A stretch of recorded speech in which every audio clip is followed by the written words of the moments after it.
Institute से हूँ और हम लोग यहाँ पर एक अनाउंसमेंट करने के लिए आए हैं। हम लोगों ने अभी एक एग्ज़ाम कंडक्ट करवाई थी।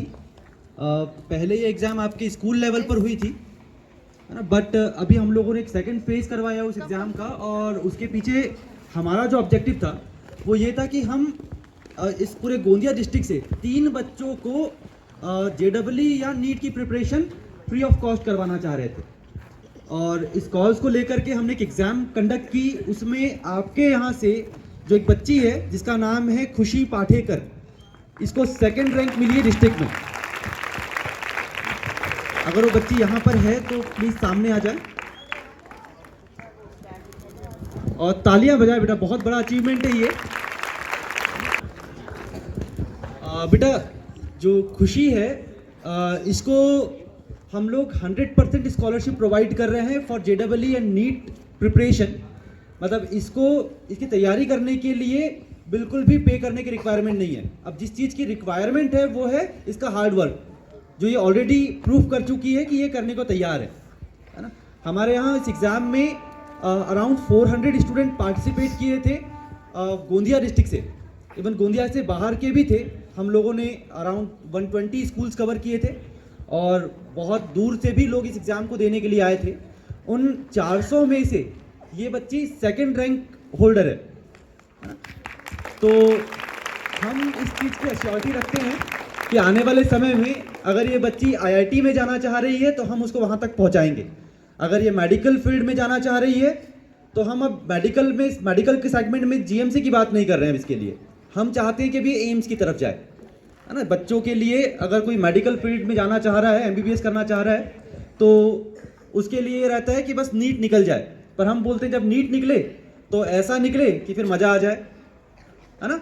और इस चीज़ को बताने के लिए हम लोगों ने अपने साथ स्टूडेंट्स भी लेकर के आए थे इस चीज़ के लिए, सेलिब्रेशन के लिए। हमारे ये लास्ट ईयर के सेलेक्टेड बच्चे हैं, IITians हैं। और जैसा कि मैं लास्ट टाइम भी बोलता था आप लोगों को कि गोंदिया के अंदर IIT का रिजल्ट केवल हमारे पास है। एडवांस क्वालिफायर जो है 8 बच्चे थे, 8 में से 4 बच्चे IIT से अभी अपनी एजुकेशन कर रहे हैं। उनमें से 3 बच्चे अभी यहाँ अवेलेबल थे, तो हम लोगों ने इनको भी लेकर के आए हैं ताकि आप एक ट्रस्ट हम पर बना पाएँ, है ना। जो हम लोग करस्पॉन्डिंगली बोलते हैं कि हम वो एजुकेशन प्रोवाइड करते हैं, है ना, हम उस एजुकेशन के लिए ही बात कर रहे हैं और हम गोंदिया में उस एजुकेशन को लीस्ट कॉस्ट पर करवाने की कोशिश कर रहे हैं। ठीक है, आपके यहाँ से मेरे ख्याल से 3 बच्चों को 75% स्कॉलरशिप भी है ना। और हमने डिफरेंट सेगमेंट में लगभग सब लोगों को वो स्कॉलरशिप प्रोवाइड की है और आने वाले समय में भी इस प्रकार की एक्टिविटीज़ हम लोग करते रहेंगे। तो ये एक शुरुआत है हमारी तरफ से।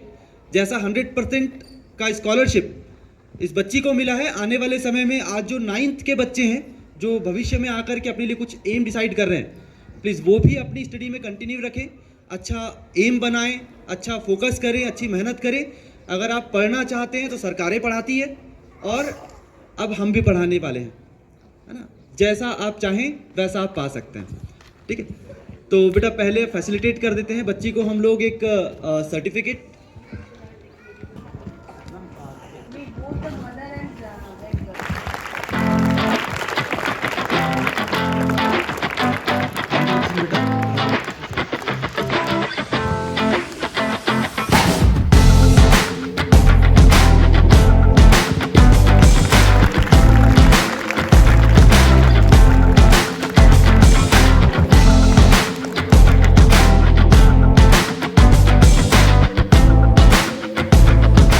Jayesh Thakur and currently I am pursuing my BTech in Mechanical Engineering from IIT Dharwad. जैसा कि सर ने बताया, हम JEE और नीट दे के पास हुए। अब यहाँ पे मोस्ट ऑफ द बच्चों को ये नहीं पता होगा JEE नीट है क्या। अब मैं यहाँ आधे बच्चों को अगर क्वेश्चन पूछूँ कि भाई तुम आगे चल के क्या बनना चाहते हो, तुम मैक्सिमम लोग मेरे को आंसर दे देंगे कि हाँ मेरे को कलेक्टर बनना है, मेरे को डॉक्टर बनना है, इंजीनियर बनना है, एस्ट्रोनॉट बनना है। लेकिन अगर मैं आपको ये पूछूँ कि उसका पाथ क्या है, कि आप ऐसा क्या करने वाले हो, कौन सी एग्ज़ाम देनी है, कौन से सब्जेक्ट्स पढ़ने हैं, तो शायद मेरे को सारे जवाब नहीं मिलेंगे। Am I correct? से यस, ओके। तो जब मैं खुद 10th पास किया, मैंने अपने 3 महीने वेस्ट किए ये सोचने में कि मेरे को करना क्या है। कभी मेरे दिमाग में आता था सबसे मैं डांस करूँगा, कभी होता था मैं एक्रोबैटिक्स करूँगा, फिर जब मैंने थोड़ी बहुत किताबें पढ़ी तो मेरे को ये समझ आया कि मेरे को जो मैकेनिकल चीज़ें हैं, गाड़ीज़ बनाना, रॉकेट्स बनाना, इसमें ज़्यादा इंटरेस्ट है। तो इससे मेरे को पता चला कि मैकेनिकल इंजीनियरिंग की फील्ड है। उसके बाद ये होता है कि पढ़े कहाँ से, क्योंकि आपको जॉब चाहिए तो आपके पास डिग्री होनी चाहिए। डिग्री कहाँ से मिलती? कॉलेज से। और आपको सबसे अच्छी जॉब चाहिए या सबसे अच्छा काम करना है, तो आप यहीं सोचोगे ना कि सबसे अच्छी जगह से पढ़ो। अगर आपको मान लो गूगल में काम करना है तो आप गोंदिया के किसी इंजीनियरिंग कॉलेज से तो नहीं पढ़ोगे, सही है? तो वो रिसर्च करते करते पता चला कि इंडिया के टॉप इंजीनियरिंग कॉलेज होता है IITs। There are 23 IITs in India, जहाँ पे पहुँचने के लिए बहुत टफ कंपटीशन होता है। फिर धीरे धीरे ये पता चला कि वहाँ जाने के लिए जेई देनी पड़ती है। अब जेई भी एक बार नहीं देनी, 3 बार देनी है। जेई मेंस 1, जेई मेंस 2 और ये 2 क्लियर करने के बाद जेई एडवांस। अब हमारा क्या था, हम पहुँच तो गए, अब पता चल गया ये पढ़ना है, कैसे पढ़ना है। अब पढ़ के हो नहीं रहा तो आपको लेनी होती है हेल्प।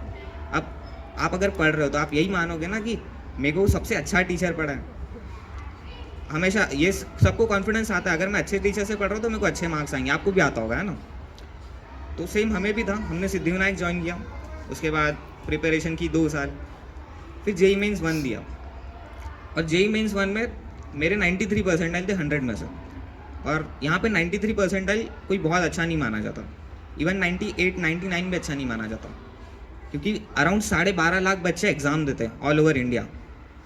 आप अपनी क्लास के 60 बच्चों में एक फर्स्ट रैंक लाने के लिए इतनी मेहनत करते हो, तो सोचो 12.5 लाख बच्चों में एक बच्चा फर्स्ट रैंक लाने के लिए कितनी मेहनत करता होगा। और प्रिपरेशन में हमको पता चला कि हम जब 7th 8th में खेल रहे होते थे तब बच्चे पढ़ते थे इन एग्ज़ाम्स के बारे में, और आपको पता भी नहीं है कि एग्ज़ाम्स होती है। तो सोचो आप अभी कितना पीछे हो और कुछ बच्चे आपसे कितना आ गए, बट स्टिल आपके लिए अच्छी बात है कि आपको पता चल गया। एंड आई होप आप में से मोस्ट ऑफ द बच्चे आप घर जाओगे ये सोचो कि मुझे क्या बनना है और कैसे बनना है, ठीक है? तो जब हमारा एडवांस हुआ तो हम बहुत प्रेशर में थे, क्योंकि जब फर्स्ट अटेम्प्ट जैसे बताया 93 परसेंटाइल था। उसके बाद बोर्ड्स है, बोर्ड्स के 20 दिन में हमारा सेकंड अटेम्प्ट था, और ऑलमोस्ट हम 3 या 4 घंटा सोते थे रोज़ और पूरा टाइम पढ़ रहे थे। उसके बाद जाके मेरे 98.8 परसेंटाइल बने। एक मेरा फ्रेंड है आर्यवर्धन, इसके भी 97 परसेंटाइल थे। उसके बाद हम एडवांस के लिए क्वालिफाई हुए। और ये पेपर ऐसा नहीं होता कि आप 3 घंटा पेपर दिए और आ गए। ये 3 घंटा का पेपर आपका डिफाइन करता है आपने 2 साल में क्या पढ़ाई की है। अगर इस 3 घंटे में आपने कुछ नहीं किया अच्छे से, इसका मतलब आप 2 साल डिसिप्लिन नहीं थे, आप यहाँ वहाँ घूम रहे थे बस। और फिर आप अपना कितना ही जस्टिफिकेशन दे दो, कोई मानने वाला नहीं कि आपने प्रिपरेशन की है। तो ऐसे ही हमारा जब सेकंड अटैम्प्ट हुआ, हम एडवांस के लिए अपीयर हुए। अब हमें पता चला एडवांस का एक पेपर नहीं होता, एक दिन में 2 पेपर होते हैं, 3-3 घंटे के, बीच में 2 घंटे का गैप।